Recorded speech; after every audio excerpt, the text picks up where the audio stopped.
ముఖ్యమంత్రిగా బాధ్యతలు స్వీకరించిన తర్వాత తొలిసారిగా కేంద్ర హోంశాఖ మంత్రి అమిత్ షాను రేవంత్ రెడ్డి ఢిల్లీ నార్త్ బ్లాక్లో ఆయన కార్యాలయంలో కలిశారు. ఈ సందర్భంగా రాష్ట్రానికి చెందిన పలు అంశాలను అమిత్ షా దృష్టికి ముఖ్యమంత్రి తీసుకెళ్లారు. తెలంగాణ రాష్ట్రానికి అదనంగా ఐపీఎస్ అధికారులను కేటాయించాలని కేంద్ర హోంశాఖ మంత్రి అమిత్ షాకు ముఖ్యమంత్రి రేవంత్ రెడ్డి విజ్ఞప్తి చేశారు. రాష్ట్ర విభజన సమయంలో తెలంగాణకు కేవలం 76 మంది ఐపీఎస్ అధికారులను కేటాయించారని తెలిపారు. జిల్లాల విభజన, వివిధ శాఖల పర్యవేక్షణ నిమిత్తం రాష్ట్రానికి అదనంగా 29 అదనపు ఐపీఎస్ పోస్టులు కేటాయించాలని కేంద్ర మంత్రిని ముఖ్యమంత్రి కోరారు.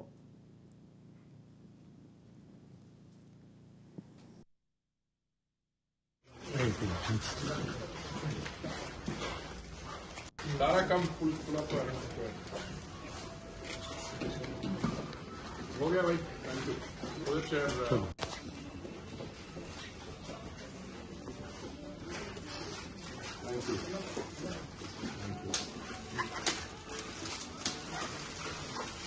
ముఖ్యమంత్రి విజ్ఞప్తికి కేంద్ర మంత్రి అమిత్ షా సానుకూలంగా స్పందించారు. 2024లో కొత్తగా వచ్చే ఐపీఎస్ బ్యాచ్ నుంచి తెలంగాణకు అధికారులను అదనంగా కేటాయిస్తామని హామీ ఇచ్చారు.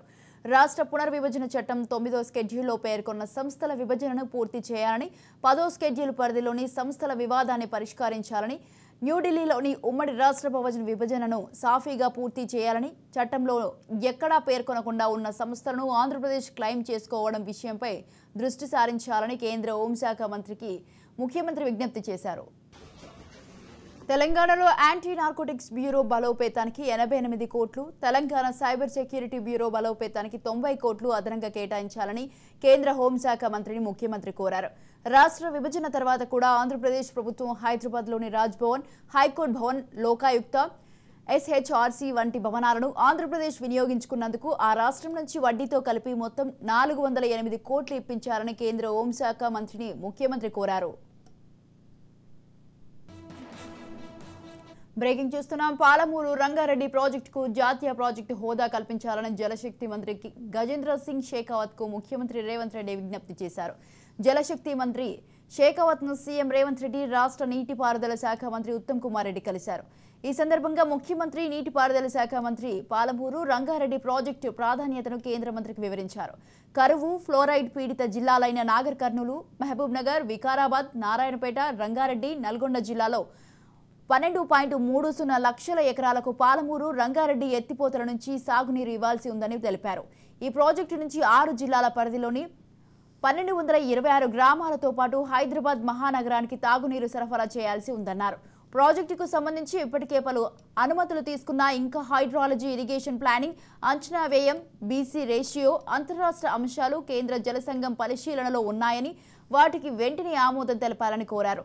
ప్రాజెక్టు ప్రాధాన్యం దృష్ట్యా పాలమూరు రంగారెడ్డి ఎత్తిపోతలకు జాతీయ హోదా ఇవ్వాలని జలశక్తి మంత్రిని ముఖ్యమంత్రి రేవంత్ రెడ్డి, నీటిపారుదల శాఖ మంత్రి ఉత్తమ్ కుమార్ రెడ్డి కోరారు. మరో బ్రేకింగ్ చూస్తున్నాం. హైదరాబాద్ మెట్రో 2వ దశ సవరించిన ప్రతిపాదనలు ఆమోదించాలని కేంద్ర పట్టణాభివృద్ధి, గృహ నిర్మాణ శాఖ మంత్రి హర్దీప్ సింగ్ పూరికి ముఖ్యమంత్రి రేవంత్ రెడ్డి విజ్ఞప్తి చేశారు. కేంద్ర మంత్రిని ముఖ్యమంత్రి కలిసి రాష్ట్రానికి సంబంధించిన పలు సమస్యలను ఆయన దృష్టికి తీసుకెళ్లారు.